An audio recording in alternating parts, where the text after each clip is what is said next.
Esto es Reivindicando Derechos, un programa de CIMAC Radio donde tu voz es poder y eje de acción. Desde Humanismo y Legalidad, un espacio seguro y libre de estereotipos, donde víctimas, expertos y autoridades fijan posicionamientos para garantizar el acceso a la justicia de mujeres e infancias en nuestro país. Bienvenidas, bienvenidos a un nuevo programa más de Reivindicando Derechos. Estamos abriendo la 4ª temporada de este programa. Yo soy Norma Bautista y me acompaña Mayra Carvente. Bienvenidos a esta 4ª temporada.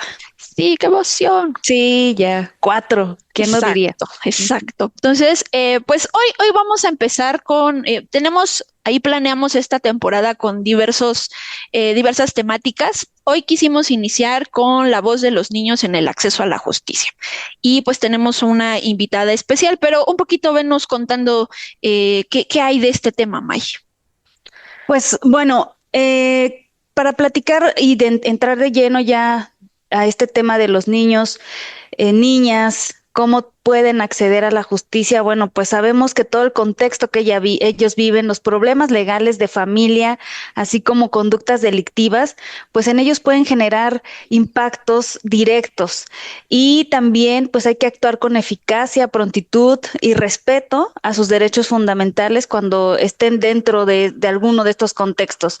Entonces, actuar con rapidez y con prontitud, con respeto, puede hacer la diferencia para que estos individuos puedan tener este pleno desarrollo al enfrentarse en un sistema que no necesariamente es gentil con ellos. Uh-huh. Y pues tampoco es cómodo, ¿no? Si para un adulto es difícil a veces poder estar dentro de este sistema, imagínate para un niño o una niña, y sabemos que hay diferentes grupos etarios, pero bueno, iremos hablando a lo largo del programa. Entonces hoy en este programa vamos a tocar algunos temas que nos demuestran que la justicia debe adaptarse a este colectivo y no esperar a que sean ellos los que tengan que entender todos estos procesos jurídicos que es difícil de comprender, ¿no? Y que no les generen una afectación mayor a la que ya pueden presentar al momento de acercarse a estos espacios, pues dominados por adultos y adultos que muchas veces ya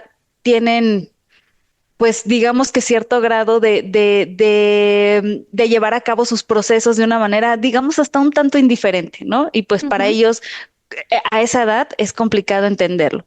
Entonces, la violencia, los abusos y la explotación son temas pues no ajenos a este grupo de niños, niñas, por lo que la erradicación es de vital importancia con el fin de garantizar una plena realización de sus derechos y de igual manera determinaciones en relación a su cuidado, a su custodia y protección.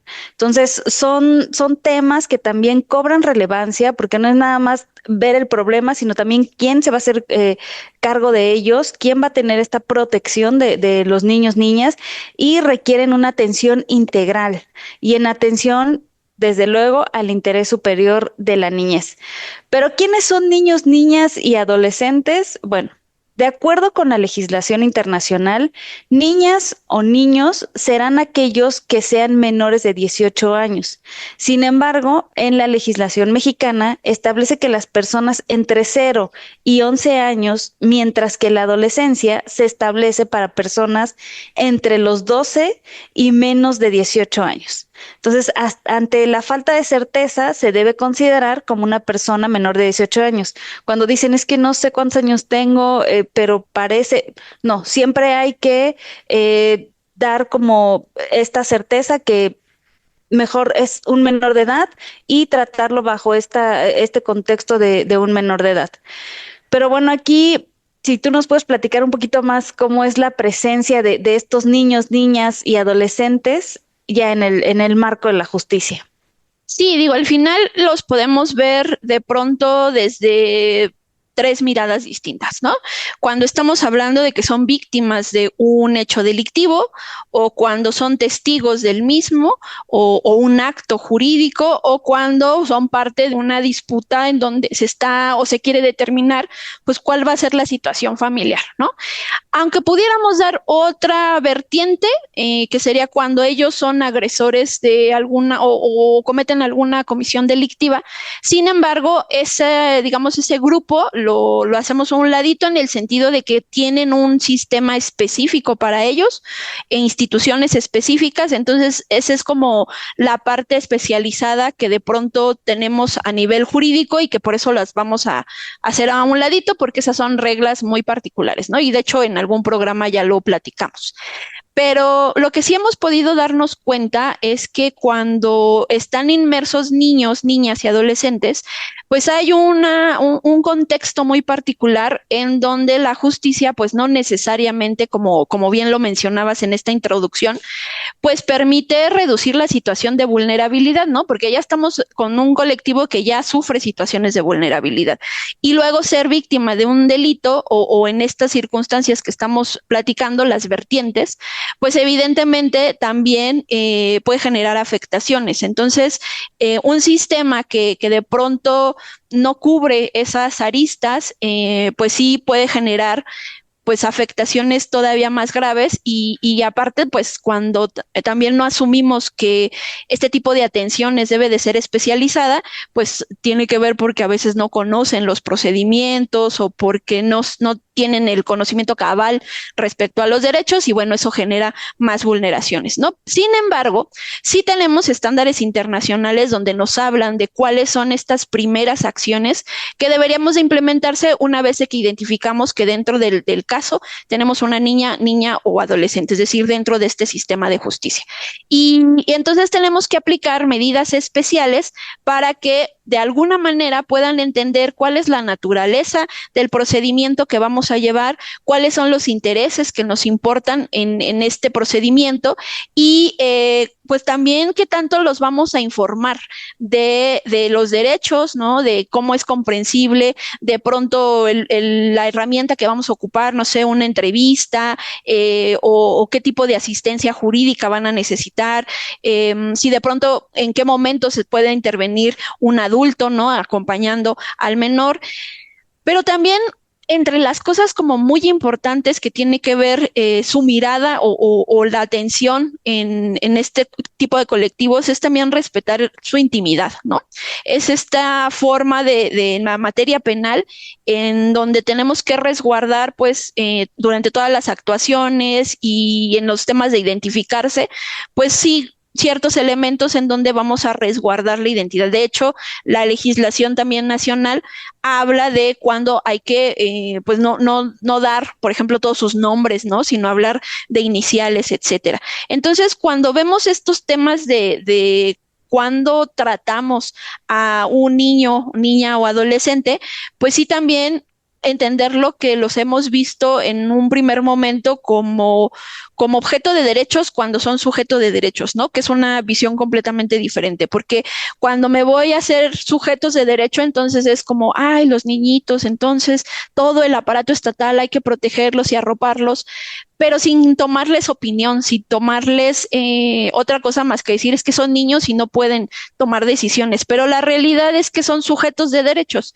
que el derecho es como se debe de adaptar a ellos para que a partir de su propia autonomía, tomando en consideración su edad, el entendimiento que ellos puedan tener de los procedimientos, pues decidan sobre su vida, que de pronto pues también tomen decisiones dentro del procedimiento y esto no quiere decir que no los retomemos como individuos en sí o que los asumamos como adultos, no, son individuos que están en una etapa de desarrollo y por esa cuestión en específico es como la justicia se adapta a esas etapas en las que ellos se desenvuelven y que pues los conviertes en esta otra posición de ser titulares de derechos y desde ahí puedan tomar las decisiones a partir de lo que ellos consideren, ¿no? Sí, perdona ahí, Norma, si les das como las herramientas, las vías, ellos pueden ser esos titulares de derecho, no es que sean, no son incapaces en el sentido de no lo pueden hacer, simplemente es como de darle las vías, darle las herramientas capacita a tu personal y ellos van a poder tomar estas decisiones y en donde se sienten también más cómodos, ¿no? Exactamente, digo, al final son estas herramientas que, pues la justicia, insisto, se tiene que adaptar, ¿no? No esperar que ellos lleguen y tampoco es como que van a llegar con sus codiguitos y, sí, Sí, no es Kitsania, bueno, Ajá, perdón, pero... sí, Ujú. pero al final es, bueno, qué herramientas sí podemos ajustar o adecuar para que ellos puedan intervenir. Pero y entonces, justo en esta adaptación, tenemos esta forma de, pues, de entender lo que es un derecho fundamental, ¿no? Y que desde ahí podemos accionar todos estos derechos que tenemos para partir de una justicia igualitaria, incluyendo niños, niñas y adolescentes. Entonces, pues sí es importante, pues, seguir sí los estándares internacionales, sí tomar en cuenta sus necesidades, sus opiniones y los elementos básicos, ¿no? Es decir, a ver, hay que revisar su grado de madurez, hay que revisar su nivel de entendimiento, las circunstancias del hecho particular y pues de pronto, sí, en esta mirada, aquí en la calidad de garante del Estado, pues cómo vamos a resguardar tanto su vida privada, su vida familiar, la integridad, la dignidad y entonces todo esto viene enmarcado en este derecho que parte de la igualdad, este derecho que tiene estos niños, niñas y adolescentes, y que entonces la justicia, como decíamos, se ajusta a esas necesidades. Por ejemplo, si tenemos un procedimiento que estamos buscando que sea adecuado, que sea eficaz, que tome en cuenta la situación de vulnerabilidad, cuál es esta cuestión de los elementos que deben de implementarse para este colectivo, cómo son las resoluciones que deben de alguna manera, no sé si has leído, ¿no?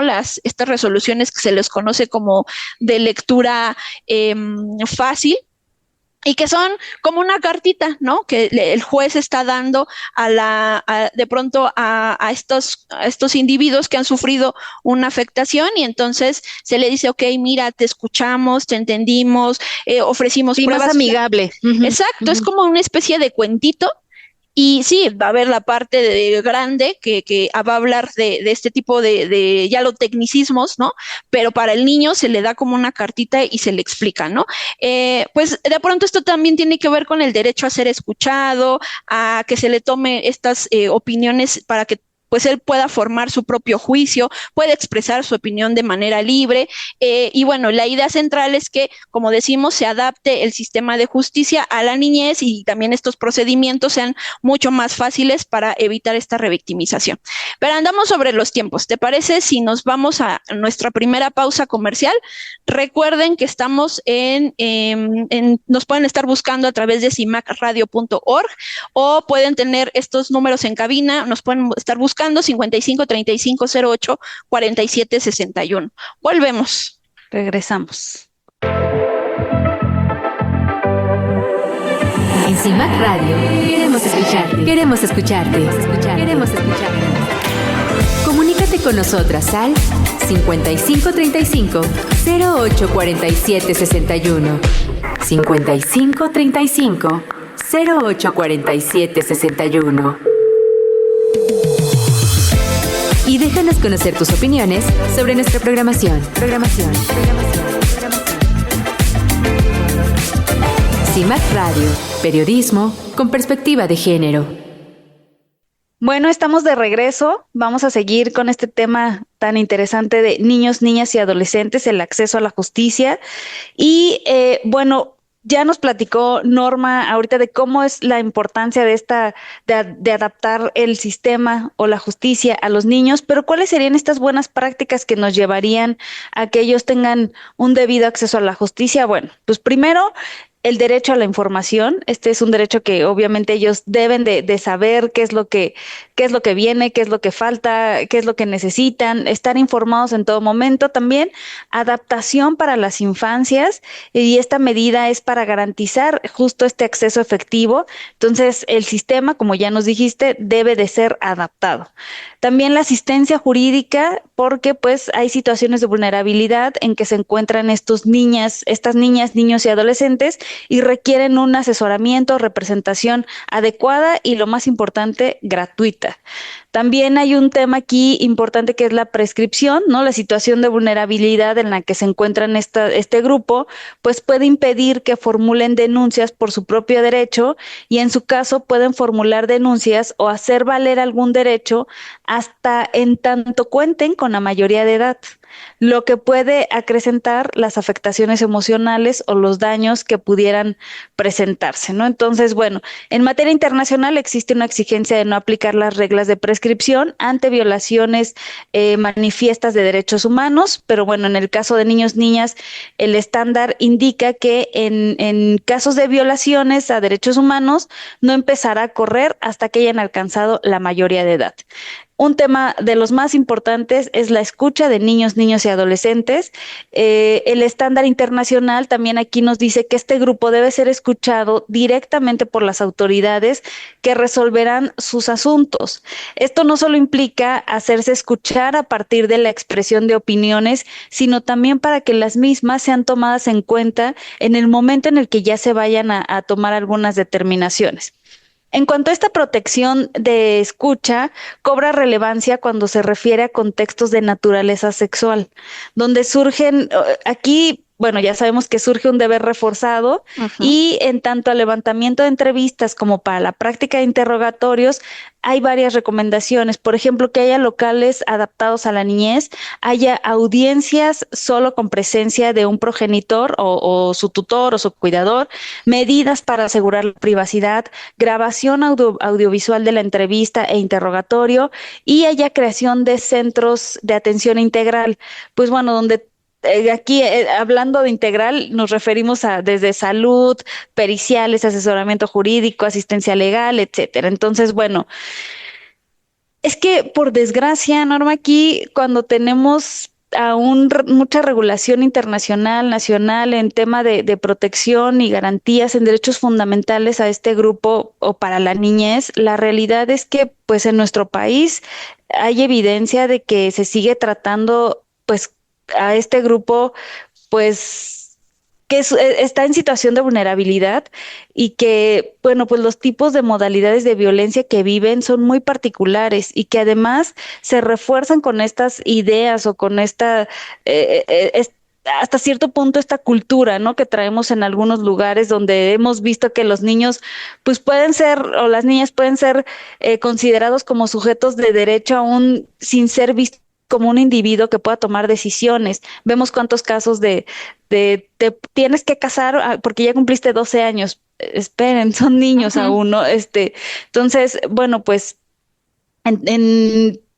hay datos de UNICEF para México que documenta que 6 de cada 10 niños y niñas han sufrido agresión psicológica, física por algún miembro de su hogar. 5.4 de los padres o cuidadores aprueban abiertamente este castigo físico y siendo las niñas quienes sufren más agresiones psicológicas y los niños más agresiones físicas. Entonces, no te salvas por ser niño, sufres menos. Es un tema ahí preocupante, pero ¿cómo estamos en la legislación en México? Ahí sí tú nos puedes platicar un poquito más. Pues acá en esta temática, así como hay ciertos postulados desde el ámbito internacional y en específico la Convención de Derechos del Niño, obliga a que los estados bajen las regulaciones también al ámbito local, ¿no? Hagan su adaptación. Entonces nosotros acá en nuestro país tenemos la Ley General de los Derechos de Niñas, Niños y Adolescentes, que es el documento pues específico en donde se enmarca todas estas obligaciones y cómo garantizamos el pleno ejercicio, pero también el respeto, la protección, la promoción de los derechos de niñas, niños y adolescentes. Recuerden que siempre en estas temáticas, cuando tenemos grupos en situación de vulnerabilidad, vamos a encontrar ordenamientos jurídicos específicos para ellos, como lo que mencionábamos de la Ley de Justicia para Adolescentes. Bueno, es la normativa específica para los niños y adolescentes que estén en conflicto con la ley. Pero dentro de esta ley que les menciono, la Ley General de Derechos de Niñas, Niños y Adolescentes, vamos a encontrar uno de los derechos, digamos, como fundamentales, ¿no? No es el único, pero fundamental. Estamos hablando del derecho a una vida libre de violencia, cómo respetamos esta parte de la integridad personal, esto que decías, ¿no? De ver como normal el tema de los castigos, ¿no? Cuando pues hay estos lineamientos que nos hablan de pues, no generar más vulneraciones. También se habla de cómo el Estado debe de garantizar condiciones de bienestar y de libre desarrollo de la personalidad.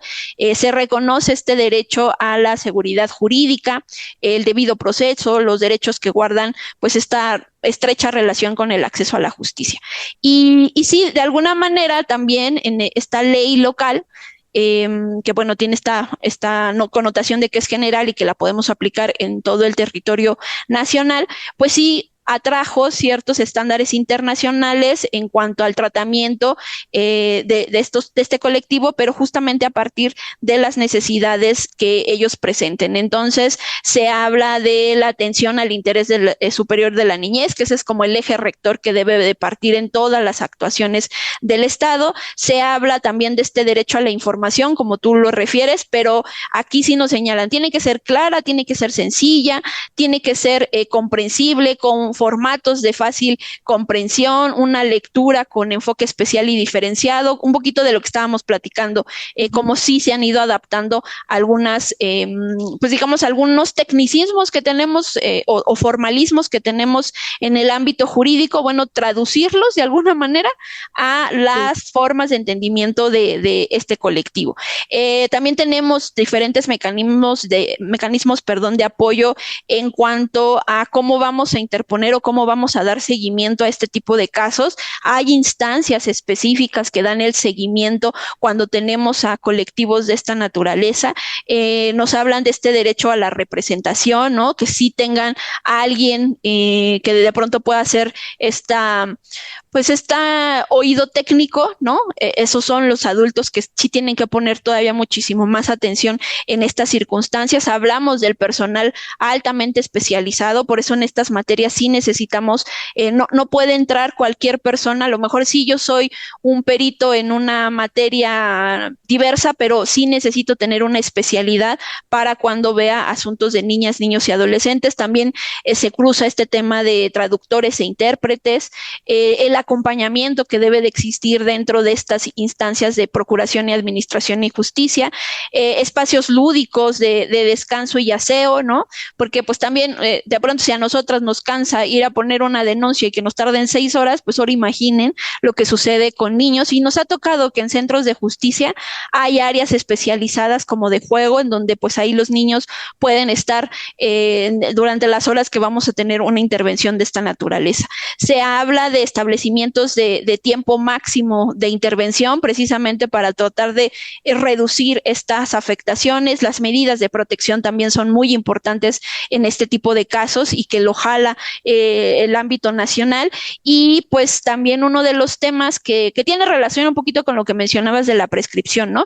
De cuando actuamos de oficio ante situaciones de riesgo, porque tanto la actuación de oficio como la prescripción es como esta parte o este tema de decir, ok, está sucediendo esta eventualidad, pero si no quieren denunciar o no pueden denunciar o están muy afectados, pues ni modo que les cierres la puerta al acceso a la justicia, ¿no? Esa puerta tiene que estar abierta hasta en tanto esta persona que pase por este proceso tenga que conocer. Y lo mismo sucede cuando actúe de oficio. Es decir, si estoy viendo que se está generando una afectación hacia este colectivo, pues de pronto no puedo sentarme y decir, no, pues es que hasta que denuncien. No, tú estás viendo la afectación, tú estás viendo la vulneración y por lo tanto puedo actuar, entrar de lleno a hacer una investigación y desde ahí pues ir jalando lo que pueda, ¿no? O de pronto qué insumo voy a darle a la víctima para que en su momento pueda de alguna forma pues participar sin generarle una afectación. Eso pues a grandes rasgos, ¿no? Pero andamos sobre los tiempos. Entonces, ¿qué te parece si hacemos nuestra pausa para darle la bienvenida a nuestra invitada? Uh-huh. Sí, adelante, vamos. Va, perfecto. Volvemos. En CIMAC Radio queremos escucharte. Queremos escucharte. Queremos escucharte. Comunícate con nosotras al 5535 084761. 55 35 08 47 61. Y déjanos conocer tus opiniones sobre nuestra programación. CIMAC Radio, periodismo con perspectiva de género. Estamos de regreso en su programa Reivindicando Derechos a través de CIMAC y recuerden que nos pueden estar escuchando a través de cimacradio.org y nos pueden escribir o pueden llamarnos al número de cabina al 55 35 08 47 61 por si tienen alguna duda. Y pues bueno, estamos platicando en este programa sobre el acceso a la justicia, ¿no? O la voz de los niños en el acceso, niñas, niños y adolescentes en el acceso a la justicia. Y hoy tenemos una invitada especial, está con nosotros la psicóloga Genoveva Arroyo Telles. Voy a leer un poquito su semblanza. Ella es licenciada en psicología por la UNAM, tiene una especialidad en sexología educativa por el Instituto Mexicano de Sexología, una maestría en sensibilización y manejos de grupos desde la sexualidad, también por el mismo instituto. Es coautora del libro Alto al abuso sexual infantil, prevención, evaluación, diagnóstico y tratamiento desde un enfoque sistémico. Entonces ella, pues al ser psicóloga, es terapeuta con 24 años de experiencia, sexóloga con 18 años de experiencia, es perita con 16 años de experiencia en la Fiscalía General de Justicia de la Ciudad de México, específicamente en la Fiscalía Especializada para la Atención de Delitos Sexuales. Da psicoterapia y apoyo psicológico a personas que han sido víctimas de violencias, entre ellos a niñas, niños y adolescentes. Ha impartido clases para diversas instituciones públicas y privadas a nivel nacional en relación a los temas de ciencias forenses, psicología forense, sexología forense, violencias, así como desarrollo humano, y tiene diferentes diplomados y cursos. Así es que, pues, le damos la más grata bienvenida a la psicóloga Genoveva. Pues, gracias por estar acá con nosotras. Es un gusto. Muchas gracias por la invitación. Pues tenemos ahí un par de preguntas. Entonces, la primera sería, ¿nos podría explicar qué es un peritaje psicológico? Sí, claro. El peritaje psicológico es un proceso de evaluación que realiza un experto, por eso nos llamamos peritos en psicología, y que justamente lo que pretende es dar respuesta a una petición, tanto ministerial como judicial, en relación a un hecho delictivo. Y toda esta evaluación que nosotros realizamos durante este peritaje psicológico se va a ver plasmada en un documento que se llama dictamen psicológico. Y ese dictamen psicológico justamente va a tener toda la información que nosotros sustentamos en nuestra ciencia para poder dar una respuesta a esta petición ministerial y que ya en la parte del proceso judicial pueda permitir al juez tomar una decisión tomando en consideración todos estos conocimientos que nosotros le aportamos de manera especializada. Ok. Licenciada, desde su expertise, ¿cuáles son estas acciones de cuidado? Me imagino que hay un protocolo de actuación para atender o que deben de tenerse al momento de intervenir con algún niño, niña o adolescente, pero ¿cuáles son estas acciones de cuidado que desde su expertise se deben de tener en este momento de intervención? Bueno, el elemento fundamental, independientemente, sabemos que nuestro actuar siempre se va a regir por los protocolos, ¿sí? Por todos estos acuerdos también a nivel internacional, a nivel nacional, pero algo fundamental que nosotros debemos cuidar cuando hacemos una intervención en el caso de niñas, niños y adolescentes es cuidar el bien superior del niño. ¿Qué quiere decir esto? Que vamos justamente a cuidar su integridad y en este sentido un elemento fundamental cuando nosotros iniciamos una evaluación con un niño, niña o adolescente es que él tiene el derecho a saber por qué se encuentra en el lugar en donde está y para qué está. Pero aquí hay elementos muy importantes. Cuando ellos son más pequeñitos, nosotros necesitamos justo adaptar nuestro lenguaje para que sea entendible esta explicación. Fíjense que les quiero decir, cuando yo en mi caso atiendo un niño, niña o adolescente, voy a la sala de espera y ¿a quién me dirijo? A ese niño, niña o adolescente. ¿Sí? Digo, el niño con iniciales tales, porque como ustedes saben, otro elemento fundamental es cuidar justamente el resguardo de su identidad. Una vez que viene el niño, le digo quién te acompaña, si viene mami, que el tutor quien venga, y entonces esta persona también viene acompañándonos hacia el lugar en donde va a ser la evaluación, pero mi atención está centrada totalmente en ese niño o niña adolescente. Y les voy a decir por qué resulta fundamental, porque ese es el primer lazo, ¿sí?, de confianza que se teje entre quien va a peritar, que somos nosotros los especialistas, son los especialistas, y ese niño o niña. O adolescente. Y entonces ellos ya van como con un poco más de confianza porque saben, ay, se está dirigiendo hacia mí y saben, eso les da validación, confianza. Entonces, ese es uno de los elementos importantes. Luego, entonces, ya que están en el lugar en donde vamos a llevar a cabo la evaluación, es necesario que les informemos, ¿sí?, de manera que ellos se entiendan, para que justo ellos con su mano, con su puño y letra, pongan sus iniciales de que están aceptando esa evaluación psicológica.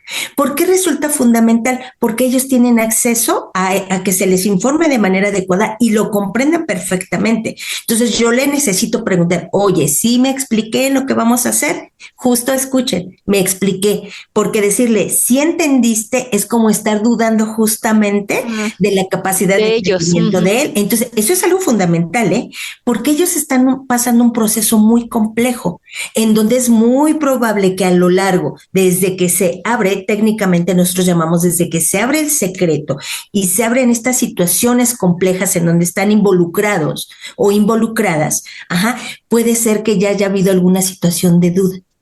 Entonces, eso a ellos los pone en una situación bastante compleja emocionalmente. Entonces ya le explicamos, obtenemos este consentimiento informado y mami o quien acompañe, tutor o papá, tutor, también firman de que están aceptando, ¿ok? Una vez que ya les explicamos, llevamos propiamente a cabo el peritaje psicológico. Y aquí quiero mencionar, aun cuando ya se haya aceptado, si hay algún momento en que el niño, la niña o el adolescente se siente cansado, con necesidad de tomar agua, incómodo porque la situación o el tema que estamos manejando le provoca ciertas emociones, ciertas respuestas, nuestro deber es estar al pendiente de ello, porque si el niño, la niña o el adolescente quieren parar, necesitamos parar. Porque si bien mi objetivo como perito es obtener la información necesaria para dar respuesta a esa petición, que es algo muy importante, ¿sí? Y muchas veces desafortunadamente urgente, eso no nos permite de ninguna forma el violentar el ritmo de ese niño o niña adolescente. Yo voy a parar, se le va a dar la contención necesaria, porque por eso, además de ser psicólogos forenses, tenemos como este conocimiento de intervención en crisis, de contención emocional, ¿sí? Le damos esta validación, esta contención, ¿para qué? Para que entonces podamos dar continuidad a la evaluación, si se puede en ese momento. Si no, le damos una nueva cita para que podamos llevar a cabo y terminar la intervención. Es muy importante cuando nosotros realizamos el peritaje, ¿sí?, hacer preguntas abiertas que no induzcan de ninguna forma la información que el niño, la niña o el adolescente nos va a dar. Entonces, por eso es tan importante la pericia aquí, porque vamos a hacer esta recogida de información. Una vez que tenemos toda la información que nos permite a nosotros dar respuesta a esa petición, es muy importante, ¿sí?, que hagamos un cierre de la recogida de toda esta información, porque ese niño, esa niña necesita regresar a una estabilidad emocional, porque va a insertarse nuevamente en el ambiente en el que cotidianamente vive. Además, fíjense aquí es algo bien importante, porque nosotros también le dotamos, dentro de la posibilidad que vemos en su persona, de estas actitudes, ¿verdad?, y de estas habilidades resilientes que sí tiene y que le pueden servir justamente en este proceso judicial, que sabemos que a veces es muy largo, como forma de protección, ¿sí?, a todo este proceso, en donde ya su propio autoconcepto, su autoestima, ¿sí?, su propia vida, en lo que haya sido ya menoscabado, ¿sí?, ya no sea más afectada. Y justo ahora les digo algo muy importante: todo este proceso debe de cuidar el que nosotros no hagamos una victimización secundaria. Y fíjense que ahí les quiero dar otro dato muy interesante, porque a veces en el común se cree que, bueno, es que ya lo entrevistó el Ministerio Público, ya lo entrevistó el policía, y ahora el perito en psicología. Esa es una forma de victimización, y les quiero decir, ojo, nosotros justamente por eso somos especialistas, porque sabemos la manera en que vamos a abordar este tema. Y justo la manera en que lo hacemos implica que no seamos invasivos, sino que solo obtengamos la información necesaria. Y repito, regresamos a ese niño, niña, adolescente a una estabilidad emocional.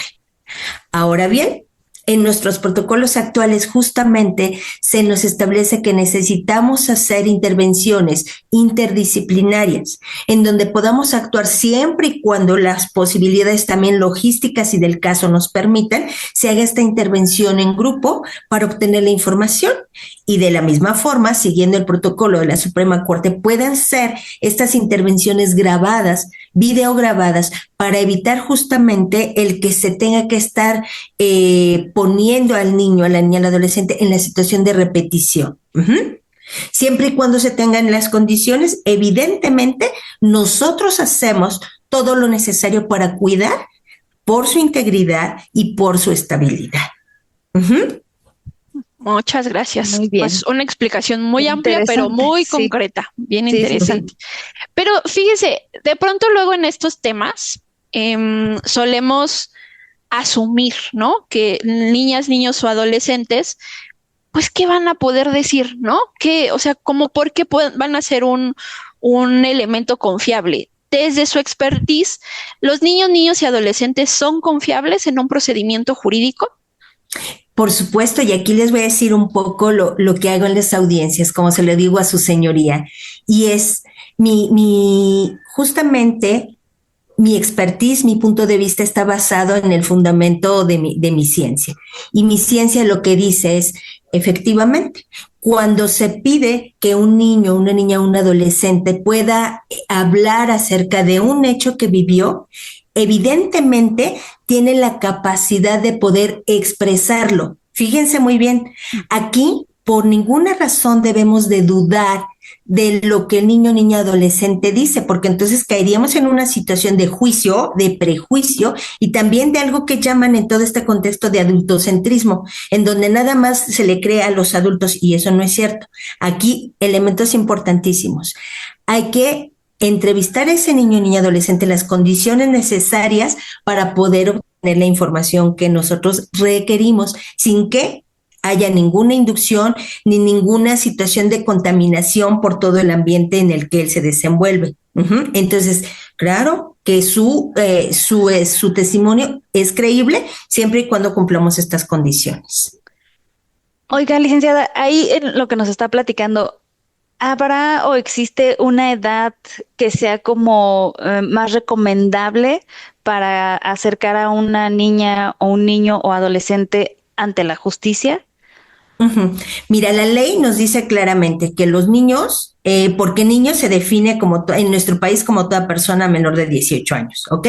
Entonces los niños, las niñas van a tener derecho a expresarse, dice, desde el nacimiento. Evidentemente no pueden expresarse cuando nacen de manera verbal que sea entendible, ¿no? Entonces aquí todos van a tener el derecho a expresar. Hay muchas maneras de expresar además del lenguaje.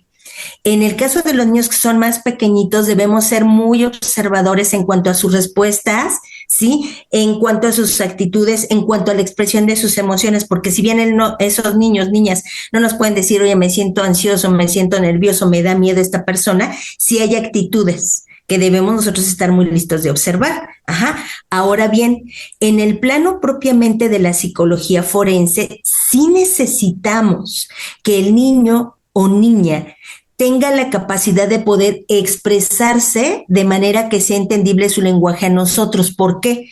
Porque si no, entonces tendremos que entrevistar a la mami o a la persona responsable de él o ella, y ahí hay un problema, sí, en el plano de la psicología forense, porque habría un poco de contaminación de información, ¿sí me explico? Entonces, por eso nosotros sí requerimos, en el caso específico de un peritaje psicológico, que ese niño o niña pueda expresarse y que podamos entenderle. Y en este sentido les quiero decir, yo he evaluado niños, desde los 3 añitos, que tienen un lenguaje bastante entendible. Efectivamente, cuando yo hablo con ellos de primera instancia, ya saben, como les decía, me presento, sí hago un poco de juego porque, como les decía, tenemos que adaptarnos para lograr esta confianza. Ajá, una vez que yo le explico a este niño, a esta niña, entonces luego le digo a su mamá, señora, necesito que me permita hablar con él o con ella, pero que usted no intervenga. Usted va a estar ahí. ¿Por qué? Porque finalmente sabemos que cuando son tan pequeñitos, pues la persona de mayor confianza es la mamá o el cuidador o el tutor. Ajá, entonces necesitamos esa parte, pero le pedimos de favor que no intervenga y le explicamos por qué. Entonces, saben que es muy bonito porque justo en esta cuestión empática generamos un ambiente de confianza en donde también los papás nos dan este permiso. Luego entonces logramos que explicarle al niño que yo se les explico un poco a manera de juego. Mira, vamos a hacer un juego, ¿sí? En donde yo necesito platicar primero contigo y luego con tu mamá. Tú te ganaste la ficha número 1, fíjate. Entonces, ¿saben que todo este énfasis que hago en este momento, evidentemente lo hago más con ellos? Y eso les da mucha emoción porque se le gané a mi mamá la ficha número 1, ¿no? Y entonces le dicen, mamá, sí, espérame, ¿no? O sea, ellos solitos, ¿no? Es como una situación en donde todo este ambiente de confianza nos va a permitir tener lo necesario para poder evaluarlos. Una vez que ellos también tienen como este lenguaje para que podamos llevar a cabo el peritaje propiamente. Y justo en ese sentido, nosotros al final penalistas, ¿no? Siempre es así, circunstancias de tiempo, modo y lugar, ¿no? El hora, el día, el lugar exacto, ¿no? Pero de pronto entonces, ¿qué información sí nos puede aportar un niño o niña y un adolescente dentro de un proceso jurídico? ¿Son necesariamente estas circunstancias las que les debemos de preguntar o cómo nos vamos ahí? Sí, fíjense que esa es una pregunta súper interesante. Yo les digo, o sea, es como una pepita de oro, ¿ok? Hay unos libros muy bonitos de la Organización de la Infancia, que hablan justamente acerca de cómo realizar las preguntas en el caso de los niños, de acuerdo a sus edades, para que podamos entender, si cuando son tan pequeñitos, evidentemente no nos van a decir una fecha exacta y una hora exacta, pero sí nos van a hablar del contexto. Oye, no, y me dices que pasó el evento que nos describan, ¿no? ¿Dónde? Es que fíjate que yo te estaba escuchando, pero no me acuerdo dónde me dijiste que estabas, por ejemplo, ¿no? Y entonces ellos se acuerdan. Oye, ¿y te acuerdas ese si era de día, de noche, de acuerdo a la edad, obviamente? Pues es de día, pero obvio ahí, yo previamente, desde que inicio mi evaluación, justo retomando el protocolo de Nitsch, yo pregunto si el niño sabe que es día, que es noche, si se sabe las horas, ¿sí me explico?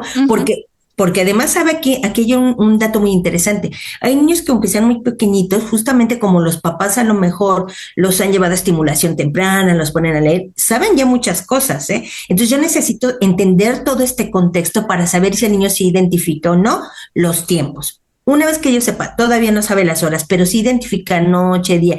Entonces nos empieza a dar referente, sí, porque, ¿sabes? Estábamos desayunando huevo con jamón, por ejemplo, ¿no? O en la tele estaba el programa fulano. Ese día en la escuela fuimos al Día del Niño. O sea, todo este contexto es el que nos va a ayudar a identificar esos elementos que para ustedes son tan importantes de tiempo, modo, lugar. Que nos permiten desde el conocimiento de su capacidad, que sí tienen, de poder expresarnos y describirnos lo que sucedió, cómo sucedió y dónde sucedió. Perfecto. Fíjese que, bueno, andamos ya acercándonos a los tiempos y me gustaría como hacer una reflexión que es como una pregunta que me surgió ahorita, ¿no? Porque justo platicábamos Mayra y yo hace unos días, bueno, hemos estado platicando de cómo si ya los niños están, pues es que los niños de nuestras generaciones ya no son como los de estas generaciones, ¿no? Entonces hay una pregunta al margen, ¿no? ¿Usted sí nota este cambio, ¿no? De cómo ahora los niños son casi tecnológicos, ¿no? ¿Y eso afecta? Evidentemente sí, porque saben, aquí hay situaciones muy importantes, o sea, no podemos dejar de lado que todo este boom de que ha habido en cuanto a toda la cuestión tecnológica afecta a los procesos cognitivos, definitivamente. Ajá, los afecta porque ellos están ya como en una cuestión como de inmediatez. Saben que hay cosas que desafortunadamente hoy día toda esta situación ha llevado a que la atención ya no sea tan centrada. Entonces, sí tendríamos que entender que estamos en un contexto diferente. Y desde este contexto diferente, entonces, otra vez, centrarnos ahí y decir, a ver, tú, como, ¿qué estabas haciendo? Necesitamos mucho conocer el contexto. Y entonces, a lo mejor, valernos justamente de, es que yo me acuerdo que en el celular, y a lo mejor nos dice, es que eran las 12:30 esos. No, él a esa edad no sabe bien la hora, no. Pero si entendemos el contexto, es que estaba viendo el mensaje que me llegó y justo en ese momento el evento. Si es una situación que marca, por supuesto que sí puede recordar la hora. No podemos ponerlo en duda. ¿Sí me explico? Sí, claro. Okay. Pues andamos los tiempos. ¿Les parece si hacemos un pequeño corte comercial para que pues ahorita regresemos? Tenemos ahí todavía un par de preguntitas que nos encantaría que nos explicara. Pues vamos a un corte comercial. Estamos en Reivindicando Derechos a través de CIMAC Radio. Volvemos.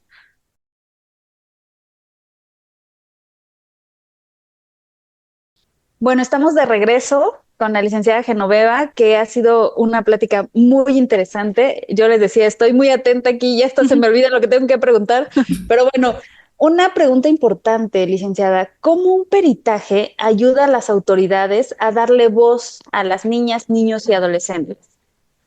Bueno, fíjate que quiero decirles que, bueno, a mí me encanta mi trabajo, número 1. 2, me doy cuenta que algo de lo que me gusta mucho es justamente el peritar y hacer dictámenes en niñas, niños y adolescentes. Y cuando voy a las audiencias, justo es ahí en donde yo creo que emerge la voz de ellos y ellas a través de mi dictamen. ¿Cómo? Justo en el momento en que yo ante su señoría describo la situación que ese niño, niña o adolescente pasó, porque la manera justamente en que lo presento tiene que ver como con la descripción de todo este paralenguaje que este niño, niña, adolescente me da a lo largo del peritaje, en donde puede haber llanto contenido, puede haber un llanto después expreso, exacerbado, pero también puede haber una situación en donde el niño se replega hacia sí mismo o niña, o que puede justo a lo largo de su relato hablarme de todos estos mecanismos en donde se puede desconectar, en donde hay una disociación, pero todo esto que yo les voy diciendo justo se lo voy explicando a su señoría y le digo, por ejemplo, y entonces el niño refiere a haberse disociado y cuando yo le explico que se ha disociado su señoría es porque justamente menciona que el momento en que era tocado o era tocada, veía una esquina y ya no sentía. ¿Sí me explico? Uh-huh. Toda esta situación de descripción resulta fundamental porque es donde yo le doy voz, o permito más bien que esa voz que habló a lo largo del peritaje que yo hice, emerja y sea escuchada por el juez. Uh-huh. Porque desafortunadamente a veces cuando los niños y las niñas, los adolescentes son expuestos nuevamente a este nuevo testimonial ante su señoría, además de que ya ha pasado tiempo, han pasado cosas, puede ser que ellos se sientan amenazados o amenazadas, ¿no? Ha sucedido en muchos casos que me ha tocado ir a defender los dictámenes en donde ya las personas no se presentan porque ya han vivido una situación bastante compleja, pero lo que a mí me da gusto y de lo que me siento muy orgullosa es que justo los ministerios públicos, los fiscales ya allá en este proceso nos dicen, perito, tú eres la voz de ese niño. Y entonces justo ahí es donde creo yo que esa voz que a lo mejor no ha recibido justicia es el momento en que es escuchada. Ay, pues qué bueno importante que nos da, sí, ¿no? Y de pronto, justamente en esto que usted nos platica, ¿nos podría contar así un caso de éxito en donde pues usted intervino, obviamente resguardando las cuestiones de identidad, ¿no? Un caso de éxito donde su peritaje fue el que ayudó a esclarecer los hechos. Y también, si pudiera, ¿no? Un asunto en donde justamente a pesar de que todo se hizo bien, como que hubo otros que no entendieron y entonces pues no nos ayudó, ¿no? Entonces, ¿nos podría contar? Sí, con todo gusto. Fíjense que yo quiero decirles que a lo largo de mi experiencia, 16 años, he evaluado a pocos hombres y niños. Y los casos que me han resultado más impactantes, digo, no es que yo quiera quitarle importancia a ninguno, pero verdad, es un fenómeno que me parece interesante y que sería interesante estudiar. Los niños, los varones que yo he evaluado, los he encontrado mucho más afectados que en el caso de las niñas. Creo que todo esto justo tiene que ver como con la construcción del género, ¿no? Con esta idea de ser hombre, etcétera. Pero bueno, mi caso de éxito es el de un niño que desafortunadamente fue abusado sexualmente de manera sistemática por 3 años por su profesor. Fue un caso muy complejo, fue un caso en el que tuve que parar la evaluación porque estaba teniendo un brote psicótico, bueno, índices de un brote psicótico, por lo cual yo lo mandé de urgencia a una atención psiquiátrica. Una vez que lo estabilizaron, regresó a que yo terminara la evaluación. La hice como hago cada una de ellas, lo más con todo el compromiso completa. Y bueno, el caso es que afortunadamente se logró determinar la culpabilidad en este caso, del agresor. Ajá. Y el niño, afortunadamente, ya después siguió en un tratamiento psicológico y psiquiátrico como para contenerlo. Pero fíjense que aquí, híjole, es que de verdad, bueno, es que estos casos, estos temas son temas dolorosos, ¿no? Justo en el libro en donde fui coautora decía el coordinador, una vez que hay una situación de abuso sexual, no solamente es el abuso para el niño, sino para la familia. En ese caso, particularmente también una situación de golpe muy fuerte para la familia que afortunadamente, fíjense, lo que nos toca a veces como peritos, ¿no? O sea, contienes al niño, contienes a la mamá, contienes al papá y necesitas hacer esa contención independientemente de tu peritaje, porque lo que es humanamente y humana y éticamente adecuado, justamente para ayudar un poco a estabilizar y a dar las bases necesarias para que ese niño pueda después salir adelante, pese a esta situación, ¿ok? Entonces, bueno, ese fue un caso en el que yo me siento muy orgullosa de haber participado. Y otro que fue desafortunado es en donde el imputado era el novio del adolescente, era entre adolescentes. Esos casos son muy complejos, ¿saben? Porque justo, sí, de momento todavía es muy desafortunado que no se entienda la perspectiva de género, ¿ok? Y que en este sentido se crea todavía que el ser una novia, el ser una pareja, ¿sí? Implica que el otro pareja, desafortunadamente, ¿verdad? En el caso de que son parejas heterosexuales, el hombre tiene como este derecho de decir, si yo quiero, es ahorita y aunque tú no quieras. Ajá. Entonces se da esta situación de agresión en donde es entre coetáneos, a pesar de que sí había una diferencia de 1 año, me parece. Pero pues de momento fue como la situación de que si eran novios, de que si fue consentido, cuestiones que no fueron tomadas de una manera adecuada, a pesar de que en mi dictamen yo hablo de la situación de violencia que ya se venía dando y que posterior a que termina la relación permanece, en donde se muestra la simetría de poder, en donde a pesar de que son adolescentes, él tiene un ejercicio de poder sobre ella violento, ¿sí? Que manipula, que etcétera, y a pesar de eso, pues dicen que no hay una afectación, ¿no? O sea, pero bueno, afortunadamente, bueno, yo sé que en ese dictamen particularmente, independientemente de la resolución, hice mi mejor trabajo y lo hice desde justamente todos los protocolos que requiere mi pericia, ajá, y desde todas estas perspectivas de género, de derechos humanos, el enfoque diferencial. Entonces, bueno, ahora sí que esto es cuanto.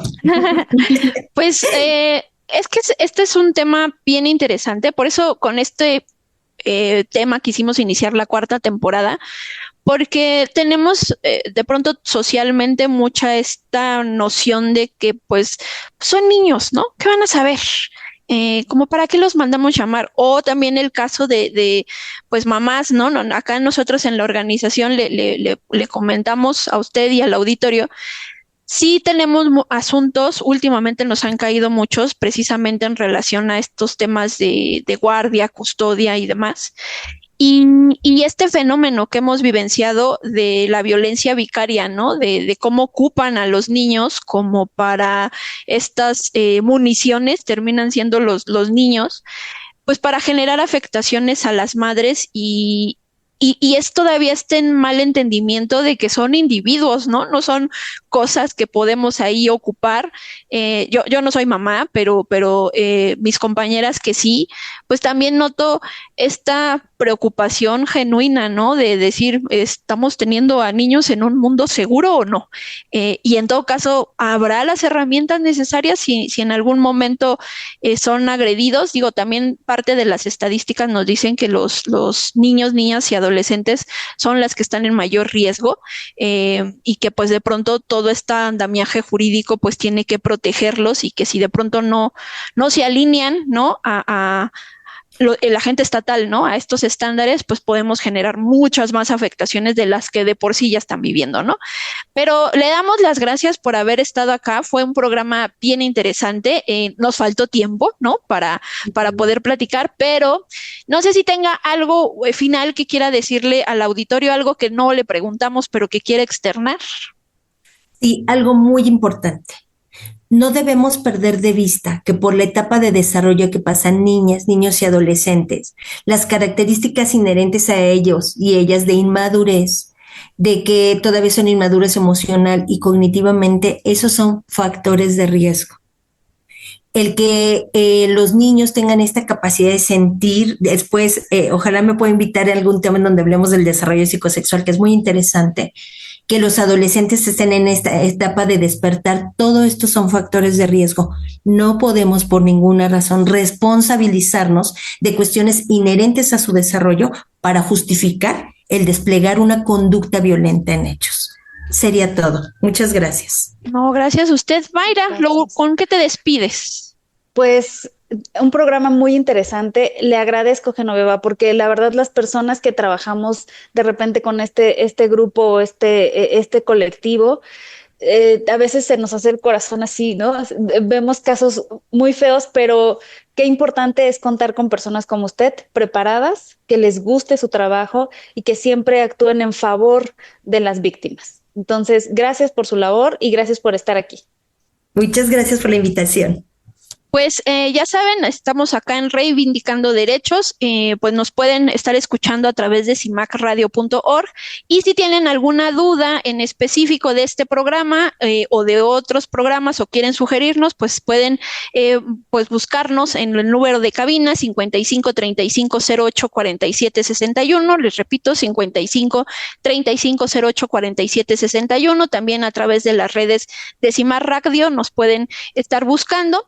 Y pues no nos resta más que darles las gracias por haber estado en este programa, darle de nuevo las gracias a la licenciada, a la psicóloga Genoveva Arroyo Telles, y pues ya saben, las puertas están abiertas para otro programa, nos encantaría mucho que pudiera acompañarnos y pues nos vemos la siguiente semana. Cuídense mucho, bye bye. Gracias. Esto es Reivindicando Derechos, un programa de CIMAC Radio donde tu voz es poder y eje de acción. Desde humanismo y legalidad, un espacio seguro y libre de estereotipos, donde víctimas, expertos y autoridades fijan posicionamientos para garantizar el acceso a la justicia de mujeres e infancias en nuestro país.